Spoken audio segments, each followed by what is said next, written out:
नमस्ते, मेरा नाम प्रीति है और मैं अभराज की मम्मी हूँ। मेरे बेटे का नाम अभराज है और मैं मजदूर कैंप में रहती हूँ और मुझे आस्था में जुड़े हुए 8 साल हुए। नमस्ते अभिराज की मम्मी।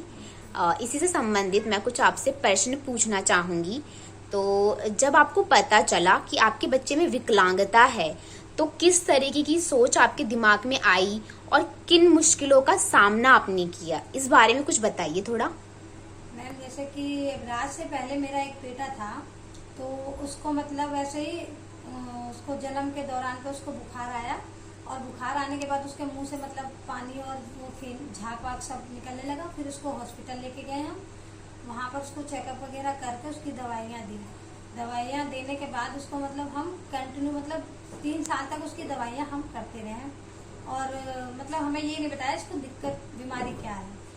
फिर उसके बाद 3 साल बाद उसके मतलब डेथ हो गई। फिर उसके बाद मेरा अभराज हुआ, तो अभराज को भी जैसे एक महीने बाद अभराज को भी बुखार आया और उसको भी मतलब पानी वानी उसका मुंह से निकला और कुछ टाइम के लिए बेहोश हो गया। उसको लेकर हम ऐसे ही हॉस्पिटल भागे और वहाँ पर मतलब हमने उसको मतलब चेकअप वगैरह सब वहाँ पर हुआ।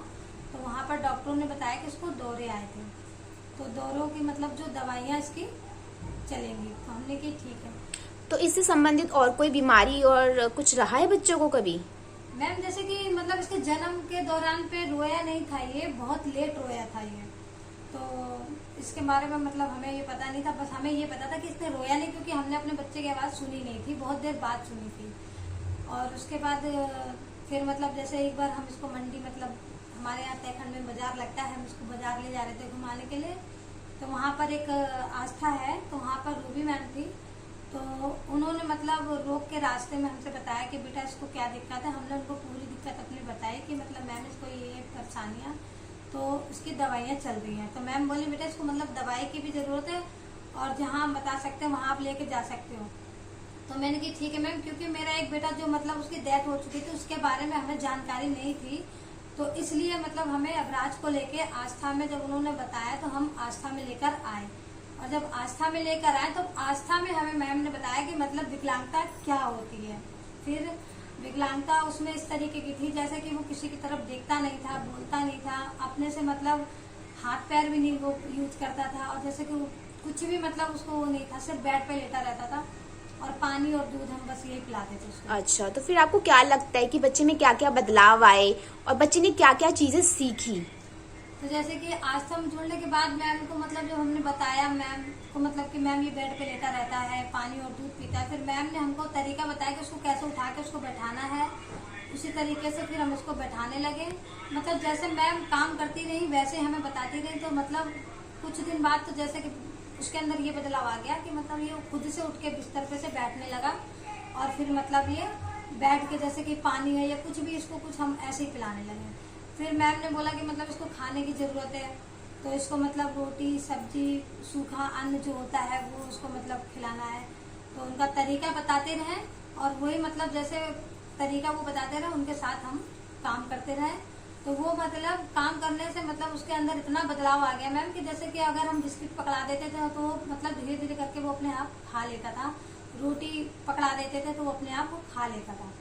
तो उसके अंदर ये बदलाव आ गया था कि जैसे उठ के बैठना है और बुलाते थे हम लोग तो वो मतलब देखता था थोड़ा नज़र से।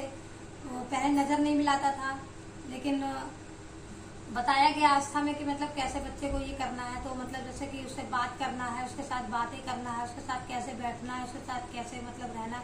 तो वो सब चीज़ें हमने सीखी और सीखने के बाद मतलब हमें अभराज को लगा कि बहुत बदलाव आ गया। तो मतलब हमने भी ये सोचा कि मतलब कि आस्था में रहने के बाद मतलब उनके साथ रहने के बाद हम कोशिश करेंगे तो क्या पता हमारे बच्चे में बहुत ज़्यादा बदलाव आ जाए। चलिए, बहुत अच्छी बात है कि बच्चे के साथ आपने काम किया और बच्चे में भी काफी सारे बदलाव देखने को मिले। तो मैं ये पूछना चाहूंगी कि क्या क्या सुविधाएं और जानकारियां आपको मिल सकी जो आज ये सारी चीजें संभव हुई? जानकारियां तो मैम जैसे कि अभराज जैसे कि अस्पताल वगैरह हॉस्पिटल वगैरह हम ले जाते थे, उसको सरकारी हॉस्पिटल ले जाते थे तो दवाइयाँ लेने जाते थे। बाकी और किसी के बारे में ये जानकारी नहीं थी कि इनके कुछ मतलब जो रूल है वो भी इनके होते हैं। तो जैसे आस्था में जब हम जुड़े ना तो मैम ने हमें बताया कि इसका सर्टिफिकेट भी बनता है, तो क्या नाम है, और इसका मतलब जो सरकारी सुविधाएं जो होती है जो आंगनबाड़ी में इसको बैठाना है तो ये भी हमने करा। उसके साथ आंगनबाड़ी में भी इसको बैठाया और सर्टिफिकेट भी इसका मतलब अभी चल रहा है उसका काम। और क्या कहते हैं, जैसे कि उसका स्कूल में भी अभी एडमिशन कराया, स्कूल भी जाने लगा है। और मतलब यही जानकारियां मैम हमें मिली। और मतलब जैसे कि हमने अपने बच्चे के साथ जो बदलाव देखा है ना, तो मतलब मैम हमें बहुत खुशी हुई कि मतलब हमने अपने बच्चे के साथ ही बदलाव देखा है। तो इसीलिए मेरा हाथ जोड़कर सबसे ये निवेदन है, जितनी भी माताएं जितनी भी यहाँ आस्था में आती हैं, उन सबसे मेरा हाथ जोड़ के निवेदन है कि मतलब अपने बच्चों के साथ काम करो और काम करने से बदलाव देखो कि हमारे बच्चे में क्या बदलाव आता है। तो जैसे हमने मेहनत करी, हम यही चाहते हैं कि सभी पेरेंट्स आगे बढ़ें और सभी अपने बच्चे के साथ थोड़ा सा मेहनत करें और मेहनत करने के बाद देखें कि हमारा बच्चा सफल हो गया।